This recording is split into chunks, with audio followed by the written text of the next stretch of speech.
We've arrived at Auto Tours Stop 2 on the Gettysburg battlefield, Oak Hill. And today, Oak Hill is dominated by the monument that you see behind me, the Eternal Light Peace Memorial. It's dedicated on July 3rd, 1938 by President Franklin Delano Roosevelt. Now, July 1938 was also the occasion of the final reunion of the surviving Civil War veterans. If you're a Civil War veteran, regardless of where you live, north or south, and you're still alive in 1938, you got a free ticket to come back to the Gettysburg battlefield to take part in this final reunion on the anniversary of the Battle of Gettysburg, the 75th anniversary of the battle. And over 1,000 Civil War veterans actually came back to the battlefield to take part in this. Their average age was in the 90s. The oldest was allegedly 112. And when President Franklin Delano Roosevelt dedicated the Eternal Light Peace Memorial, not only were hundreds of thousands of visitors present, but many of these aged Civil War veterans were here as well.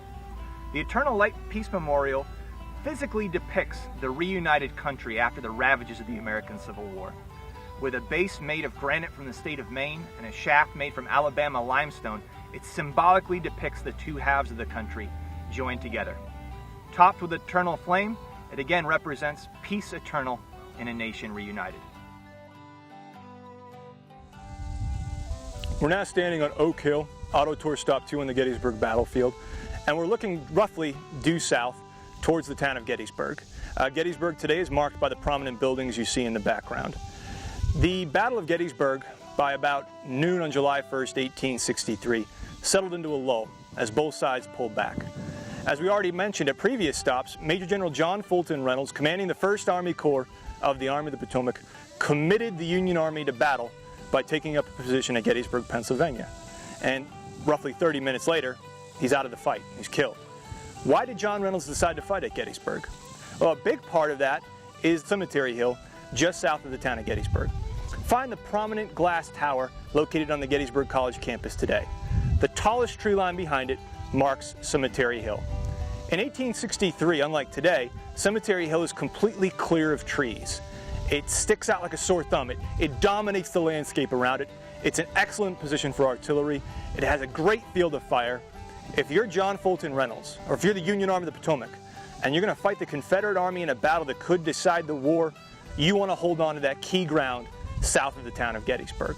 John Reynolds recognized that, and by deploying west of town, is hoping to buy enough time to keep the Confederates at bay long enough for the remainder of the Army of the Potomac and George Gordon Meade to arrive on the battlefield. Now, neither Robert E. Lee, commander of the Army of Northern Virginia, nor George Gordon Meade, commander of the Army of the Potomac, expected the battle to happen at Gettysburg on July 1st. Again, it happens almost by accident. It's a collision as these two armies kind of bump into each other. But as the hours and minutes pass on July 1st, the battle gets bigger and bigger and bigger. During this lull, reinforcements from both sides will arrive on the battlefield. And roughly around 1 o'clock on Oak Hill, 8,000 Confederate infantrymen, led by a Confederate general named Robert Rhodes, will arrive on the battlefield. Now, these 8,000 Confederate infantrymen had only a few days previous been near the town of Carlisle and right outside the capital of Pennsylvania, Harrisburg. But they march south and they arrive on the battlefield at the exact right time, at the exact right spot. And when they arrived on Oak Hill, they see roughly the same thing that you're looking at today, except in place of the monuments and markers, they see infantrymen of the Union Army.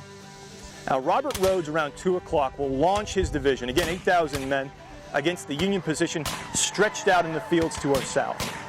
The intent is to drive back the Union Army, crush Union resistance, and drive them back into the town of Gettysburg itself.